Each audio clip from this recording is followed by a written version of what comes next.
Hello, and welcome back to another episode of Critical Reactions with your host, Bryan. We're going to finish off today with a special selection, which is where one of you tell me exactly what it is I need to check out. If you have your own song you'd like to submit for special selection, you can find a link to do so in the description below. Today's comes at us from Joshua. It says Dawn Vibration by Leviathan. So that's what we're going to be checking out today. I don't know what we're getting in for here. I see this is a Portland band. They have a very aggressive uh, logo, so I'm kind of expecting something a bit heavier, but we'll see when we get in here. Let's see what Leviathan is cooking up for us with Dawn Vibration.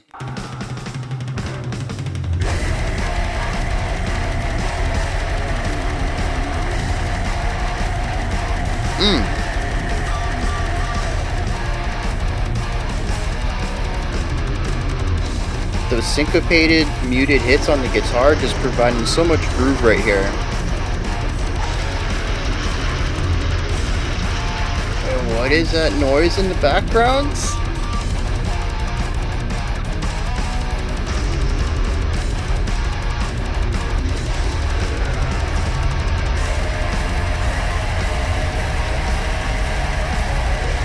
So we got tremolo picking, we have a lot of compression and distortion.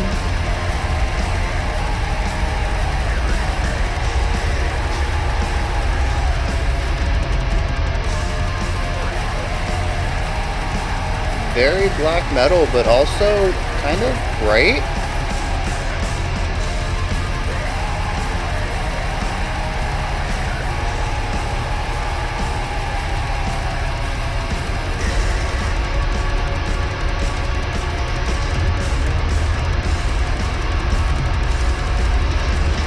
All of this stuff in the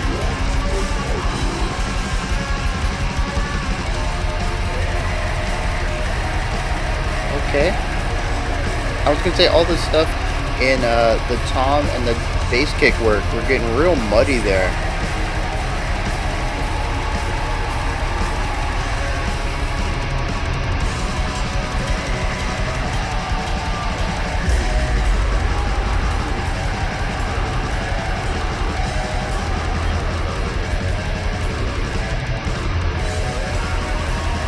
Really interesting note choices here for these dyads.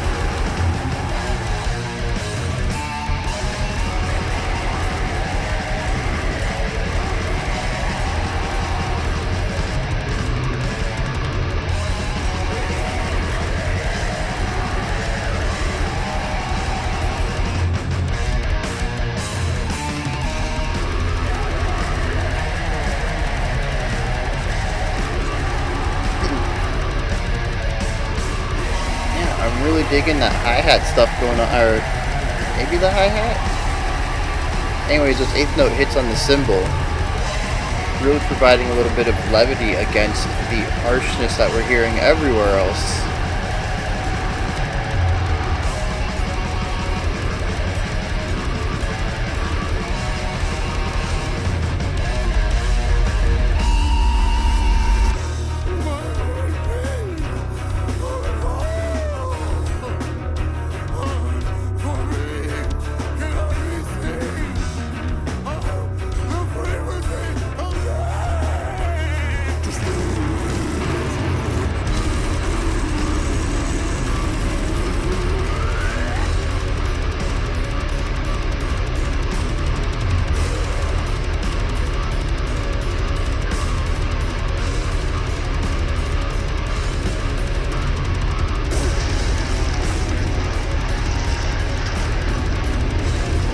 The real playfulness on the ride cymbal right there is beautiful against everything else that's going on.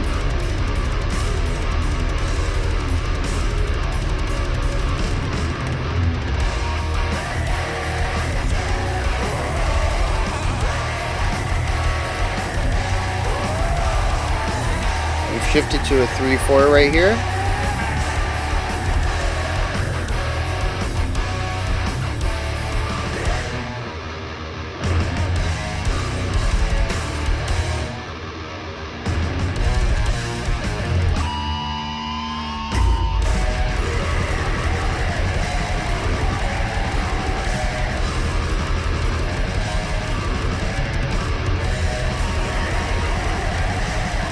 There's a little bit of roughness in that run at the beginning of the second bar of the phrase.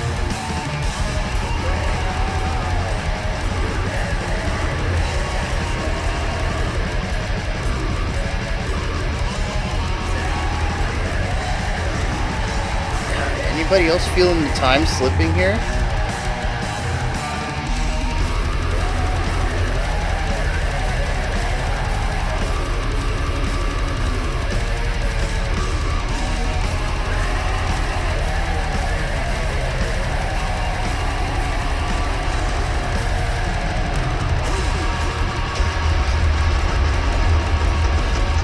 Okay.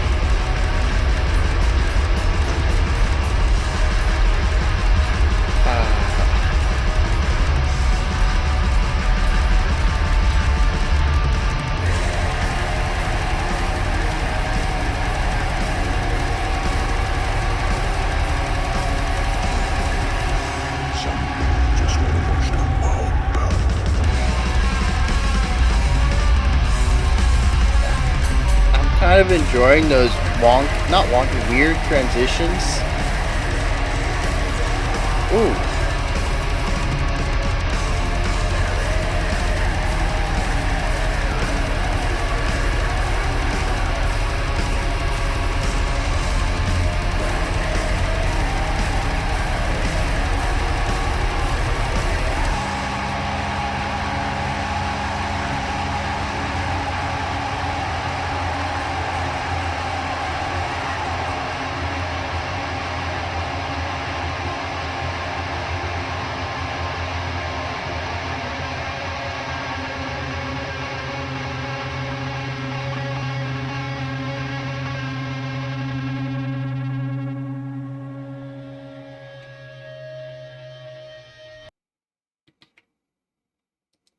That was a trip.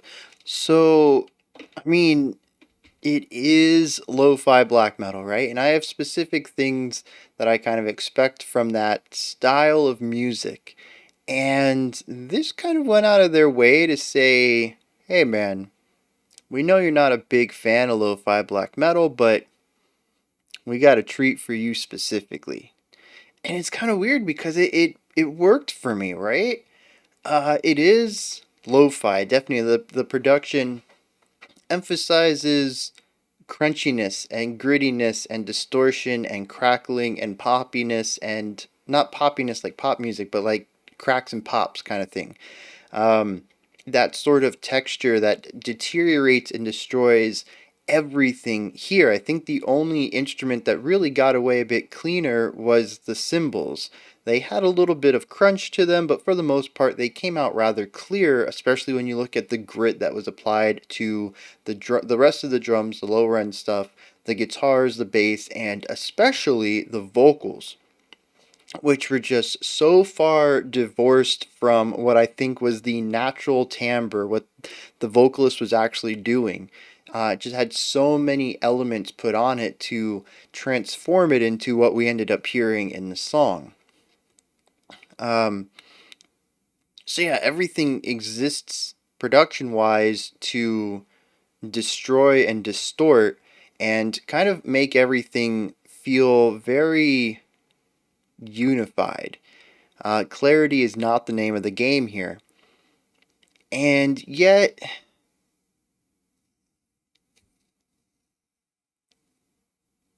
I heard most things clearly when I wanted to.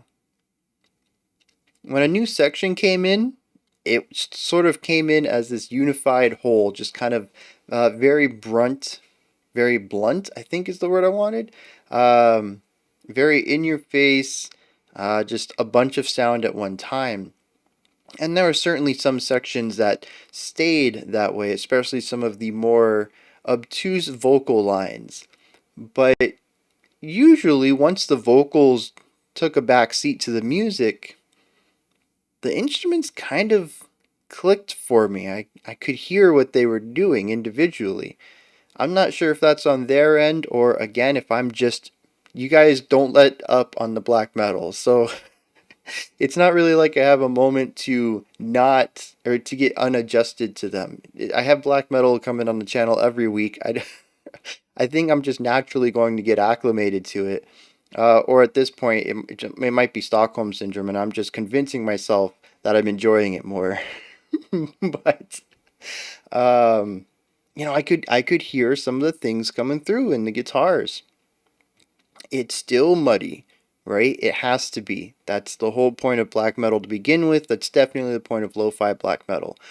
Like I mentioned earlier, clarity is not the name of the game here, but I'm starting to hear things.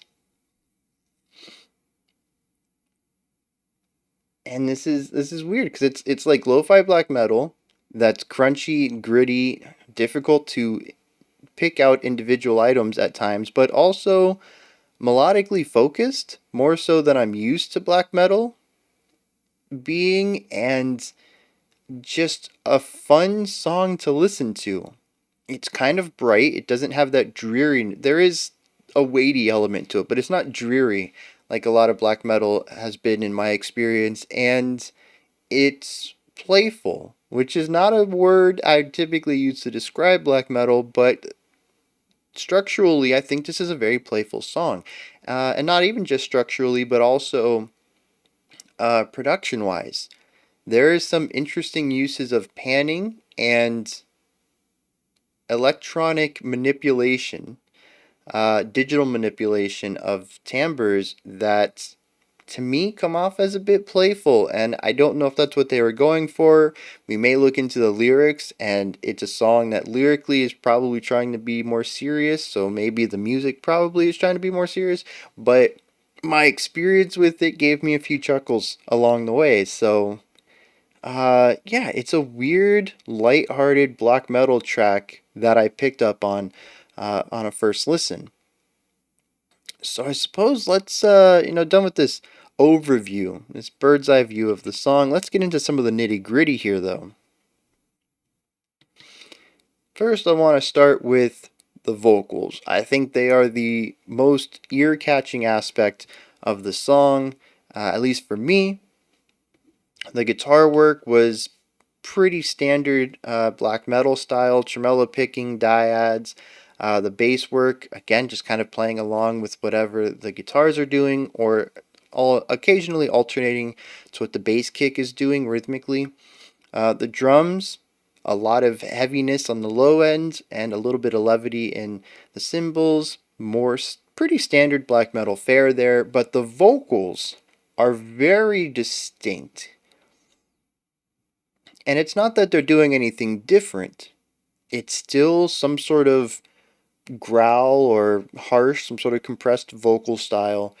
Um, and it's distorted and compressed on top of that digitally, not just the compression they're creating with their harsh, but also putting extra fuzz on top of it. Pretty standard fare for black metal, but here they've pushed it to not even 11. They've pushed it to like 15 or something. It's so ridiculously destroyed and modified and mutated from the original sound that the vocalist is making with their vocal cords, or not their vocal cords, or whatever they're doing to create this sound.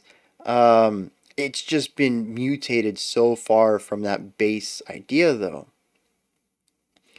Um, I feel like it's pushed past the volume into clipping areas, so we're getting a little bit of natural clipping there. And then it also has possibly a compressor on it, and maybe it's even overdriven. They could be running it through an overdrive pedal or an overdrive effect. And I mean, all of this just comes together to create something that to me just sounds like fuzz in some places. It is so far divorced from tone or notes or syllables or even words. I barely hear much other than just the crackle, the fuzz, the fryness of it. It is, to me, utilized more often than not than as an atmospheric element to the song, more so than anything melodic or poetic or lingual. It's not any of that. It's more of a texture that gets utilized in places. And like I said, we'll dive into the lyrics and maybe it'll have some real big importance to it, but I think all of that is quite heavily obfuscated behind the sound of it. It's really the texture really masks everything else about it, and it makes me think that at least in their minds, it's not an important part of the music, which that perspective could change. Like I said, they could be very serious lyrics, and I could see them as a very integral part of the song, but just the way that they've produced them and have hidden the ability to understand them. I don't even think black metal veterans would be able to understand the syllables and words that are put together here without multiple listens or maybe even lyrics put out in front of them. It is just it's so it's such a masked part of the performance. But on top of that, we also hear multiple kinds of these heavily distorted vocals. Um, at one point it sounds like there's been a reverb effect put on it, and it's already a large sound to begin with. So the reverb just kind of muddies everything up, and it just turns into the crackle, the fuzz. I don't think there's anything being said here. I think it's literally just like an ah, but like a growled ah or whatever. Um, and then just reverbed and the ahs bouncing off of each other until it's just the compression. I'm pretty sure that happened near the beginning of the track and was a way to introduce us into the second section or the second guitar riff or something like that. Um, there was also somewhere in the middle of the song where we got an ooh, and it like bounced back and forth it was being panned. It felt like it was bouncing back and forth between the ears or something like that. There's also a wave of crackliness that went from one side to the other side. I'm pretty sure that was a vocal, another vocalization, an ooh or an ah or something like that. Just these little moments that kind of it again. It's this is where the playfulness comes in, right? I don't think there's a lot of playfulness in the guitar work. There's a little bit of playfulness in the cymbal work. It wasn't as playful as Umgwa's cymbal work. That stuff is just still blows my mind. But there's still some playfulness to it. It kind of got away from the rigidity that we felt in the rest of the drums. But this to me is the real fun aspect. This is where most of my little chuckles came from, were these little vocal embellishments that were modified modified digitally to change up the way that the vocals were presented. Usually they were center panned. Almost every time they were center panned. And it was just these little oddities, the panning back and forth or the wave washing over. And it always brought a little smile to my face because it was unexpected. And it not just because of the seriousness and weightiness of the rest of the band, but also just because black metal isn't really a fun high quality production stuff. Well, it can be high quality production, but not like this. This is more right, just playful, fun, right? There's no reason to really pan a sound from left to right in black metal. There's not really a reason to ping pong a grunt from left to right. It's kind of ridiculous when you even think about it and say it out loud. They ping ponged a grunt, but they did. And I think it worked at providing a little bit of levity to the track. Um, so with that said, though, the vocals are a highlight to me, but the rest of the band, they did what they did rather well. Looking at the guitar work, we see a lot of tremolo picking and a lot of dyad work, which is something I picked up a lot on during Black Metal something week. Maybe that was Lo-Fi week. I don't know. We've had a lot of Black Metal weeks. You guys are just, like I said, you don't let up on the Black Metal. Um, but we have the tremolo pick and we have the dyads. What's really interesting is that a lot of the riffs in the guitar start on the same note and then they move in different directions. Sometimes they just take a gap and move together, and sometimes they'll just go in opposite directions and sort of have their own ideas before returning back to a central note, usually after a 2-bar riff.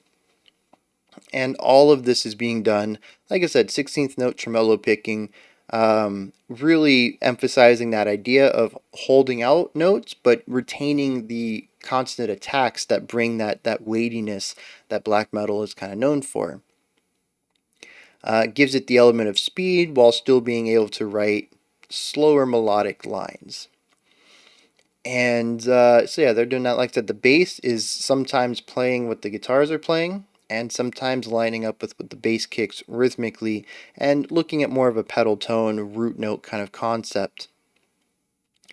Most of the time, actually, I will say that the bass kind of got drowned out because it was mimicking everything else, and the lower tones are going to get a bit muddy already with the production, but then it's also just mimicking what something else is playing, so it's also being disguised there because it's trying to fight.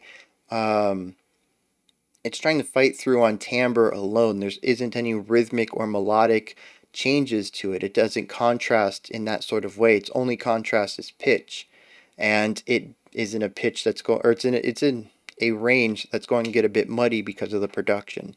So there were a couple of times when it really shone through, but other times I really had to hone in and say, this is what the guitars are doing.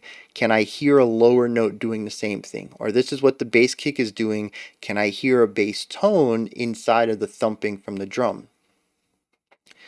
And like I said, sometimes I could hear it, sometimes I couldn't. And I think that's just, that's black metal. I've had that same criticism for a lot of black metal we've checked out. Um, I think it would really help because you're really dealing with some muddy production in a lot of this stuff, and you're also dealing with a lot of strikes, a lot of hits. 16th note playing in a lot of the instruments. So having the bass have its own line that could stand out against everything else is really going to help with its idea of presence, but I don't know how well that would fit into the black metal formula. Black metal really relies on simplicity and speed for it. So maybe it would be like prog black metal, or maybe a different kind of blackened something. I don't know. I think it'd be neat to hear though. Just giving the bass a little bit more maybe even just clean it up a little bit. Let the other instruments bring the fuzz and let the bass come through. Maybe something closer to a rock bass. Maybe not necessarily something as clean as a jazz bass. Definitely give it a little bit of grit, but just not as much fuzz as everything else so it can stand out a little bit. But again, that's going to change a lot of the sonic identity of the song, and maybe people won't see that as black metal. We've gotten into conversations about what is a specific genre over smaller things than that in the past. So like I said, maybe that's just moving in a different direction, and maybe that genre already exists. Black metal with clean bass is its own genre. I don't know. You guys hit me up with any recommendations in the line of that. So the vocals, mostly standard ideas going on there, but pushed to like 15. The rest of the band is mostly doing the same. Oh, one thing I wanted to talk about before we moved on from the instrumentation is the cymbal work. A lot of well, actually, I want to talk about this bass kick too, because the bass kick was super muddy. There was one section, maybe about a minute into the track, it was just toms and bass kicks, and it was just this rumble. I couldn't really hear many attacks. I kind of got the notion that we were playing faster, maybe double bass kicks, 16th note attacks though. The toms were just going, and like I said, I got the notion we were playing fast, but it just kind of turned into a rumble because the production really just made everything at the lower end sort of bleed together and get real muddy. And, for better or worse, it was definitely an interesting texture. It felt like something large emerging. It wasn't clean, and sometimes it doesn't need to be clean to get a specific vibe out of it. But it did feel odd against the guitars that were playing, even though they had some fuzz. I could hear what they were doing individually. There was a little bit of clarity to that, and it was this idea of like clarity versus unclarity. but it also just happened to be higher range versus lower range. So again, I'm not sure if that was completely intentional where they were going for a specific idea there, or if it was just a byproduct of the grittiness and dirtiness that they have in their production style. And then the cymbals, like I said, they're the only thing that really shines through everything. They cut through and play above every instrument here. Very standard for black metal's production. And, a lot of the time we were getting quarter notes or eighth notes on them, really laying down the beat or laying down every half a beat. But there was one time at the end where we were getting these nice, I don't know what the rhythm was. I think it was two eighth notes and then like half of a beat of rest and then two more eighth notes. So it was a little bit disjointed. It wasn't perfectly symmetrical where the downbeat, the first eighth note of each of these two groupings was always on a downbeat. It would alternate between being on a downbeat and being on an offbeat. But we would have these nice little these nice little rhythmic syncopation against all the rigidness that was going on rhythmically in the rest of the band doing their straight eighth notes and 16th notes. And I just felt it was this nice little moment of positivity, of happiness, of fun, right? Everything else is real rigid, real strict. We're going to be playing, all of our notes are the exact same spacing between each other. There's no, rhythmic uh, change to anything. We're just constantly going at the same speed all the time. And then to have this cymbal work above that get slightly syncopated. We're not looking at anything super fancy, but even the slightest bit of syncopation feels drastic against the rigid element that we've seen in the rest of the track. It just came off as a fun little way to end that. And like I said, I think that was in like the second to last section or something like that. And I enjoyed that. Musically, though, the beginning of the song, I said it felt kind of positive, uplifting, and I think throughout the track it retained that. It didn't have that dark broodingness that black metal I kind of associate with the genre. I think this is the second, maybe third time that we've listened to black metal that to me has positive chordal structure underneath it. It has the weight and the intensity and the aggression of black metal's speed, but it doesn't play with the darker chord properties. It brings about some happier stuff. I'd even say that we had a majority of major sounding dyads in this song. It wasn't always positive and happy. There were tinges of dissonance or instability in the dyads.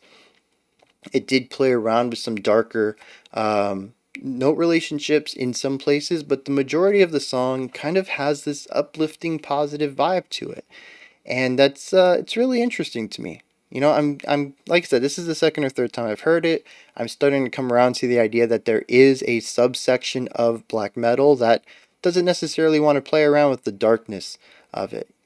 And I understand where that darkness comes from. We did Black Metal Origins Week. One of the things I learned with early black metal was a lot of it was based around satanic imagery, and it makes sense that musically the genre started with darker chords or darker note relationships. But it's really interesting to see that there is a brighter side to it. And, this song kind of, it's heavy, it's weighty, it's constant, it's oppressive, but it's also has these little moments that shine through. Whether it's fun little ideas in the production or some more uplifting musical concepts. And again, I think it's a really interesting combination of sounds. I can't say I necessarily enjoy it, but I do enjoy having these little moments of the song where I can feel that it's not completely trying to push me down and break me. Having these moments to breathe, it's really nice for me listening to the genre since, there's a lot of it that just, it doesn't work for me texturally, emotionally, what they're trying to go for. So I like songs like this that kind of meet me halfway.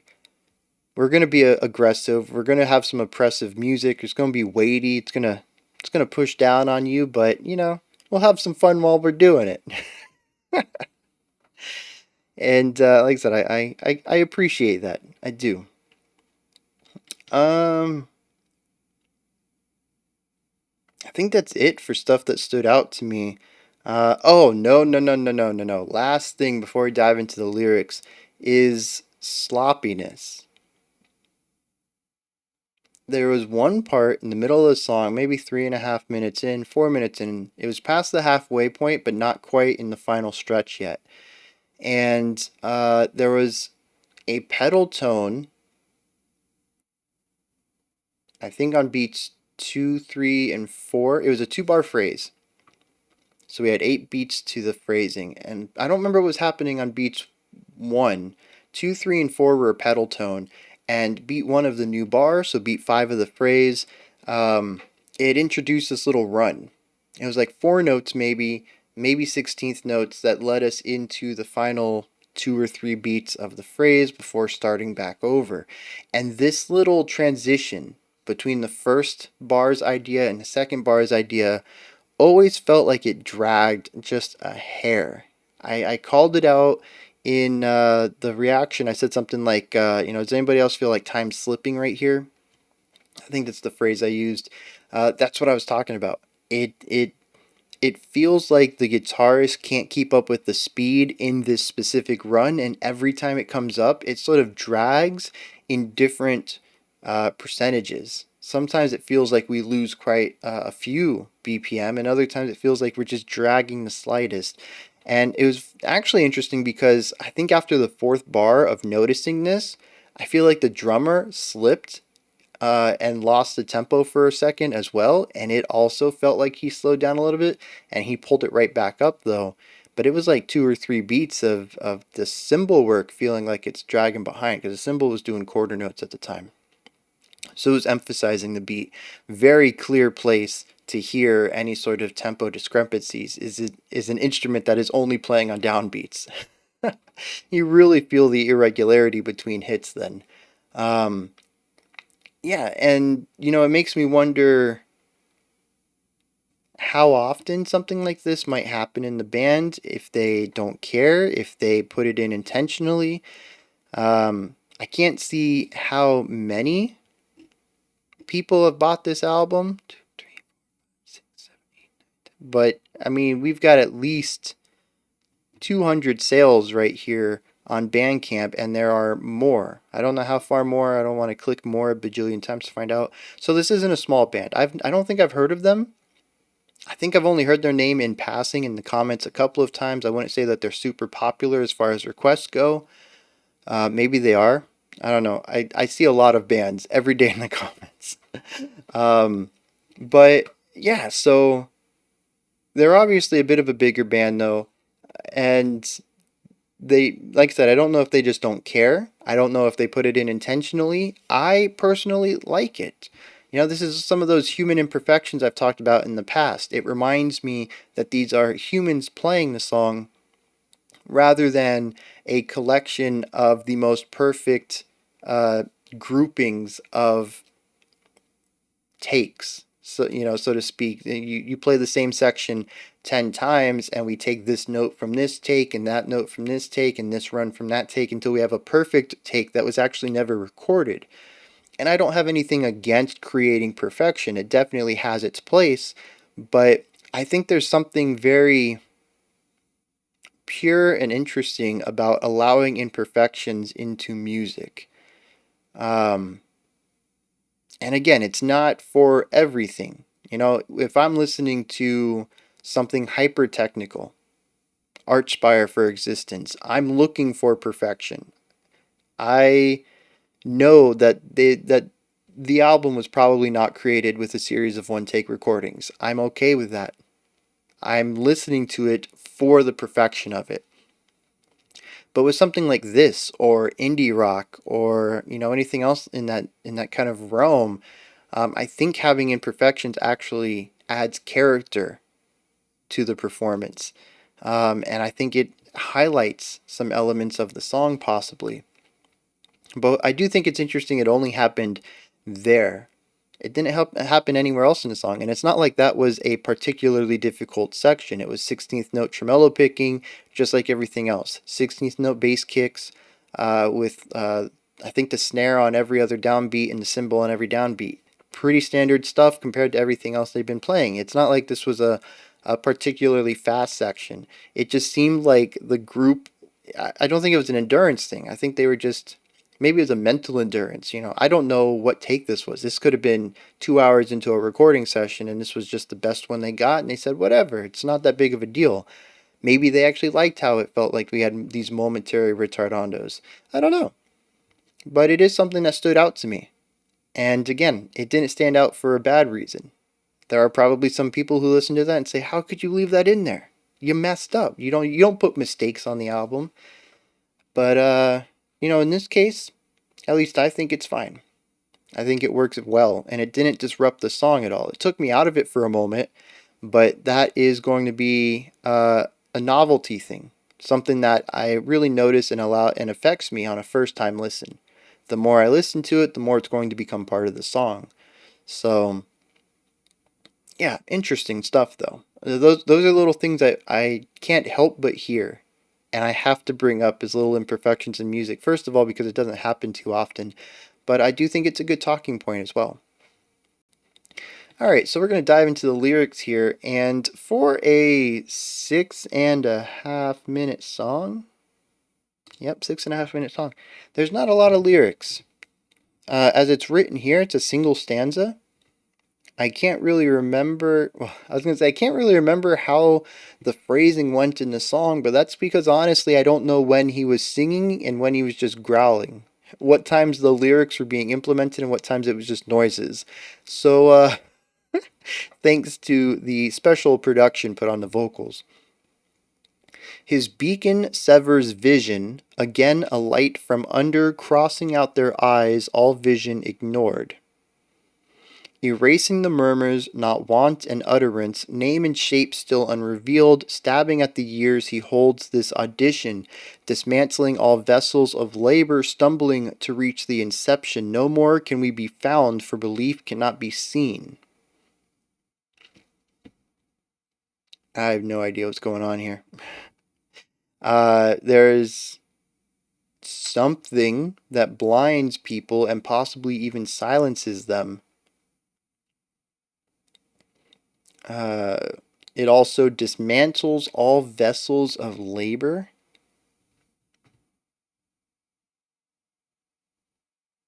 It is the frequency of day commencing with dry stutters, begins the nucleus, we found no more but a scarred key and the altered ticket, and tremendous fictions. Ficitins. I wonder if that's supposed to be fictions. And tremendous ficitins, subterrestrial illuminations, we are found no thing but one piece of his whole. Yeah, I've got nothing. I mean, the band's called Leviathan, and it's kind of making me think, well, especially with the album art and dawn vibrations, it's bringing me to the idea of like an elder god emerging. And, an elder god would sever vision, it would cause silence, it can also drive you mad. I think there was one moment where it kind of stumbled on that idea. But it seems like at the end they only found one piece of this thing that could render humans so incapable. I don't know. This one went right over my head. But again, maybe that's the point of it. Like I said, sonically, the lyrics themselves, the syllables, the words are downplayed so much that I think even veterans of the genre would have a hard time piecing this out without lyrics in front of them, in which case they're just not held to that much import by the band. And maybe that's why. This is interesting. It's got a nice mystery to it, but something's going over my head, that's for sure, and a lot of it seems to be going over my head. So I guess we're going to end the video there then. This is where you guys come in. Hit me up in the comments. Let me know if you enjoyed this one or not, anything that stood out to you, anything that you want to talk about, add to what I said, expand on anything that I missed, whatever kind of comments you want to drop. You guys know the drill. Above the comment section is a description box, and there's a link for Linktree. It'll take you to this menu right here. You can pick up some merch, join the Patreon, submit your own special selections, join the Discord, follow me on Twitter, and a bunch more. It's all there. Go ahead and check it out. Above that, if you could, like, subscribe, and ring the bell, I greatly appreciate all three of those. That wraps it up for today. We'll be back tomorrow, 5 p.m. Eastern Standard Time, 9 p.m. UTC. We're going to look at our final sludge track and our creator request for the week. Until next time, remember to be critical, not cynical of the music you listen to, and have a fantastic morning, afternoon, or evening whenever you choose to watch my videos.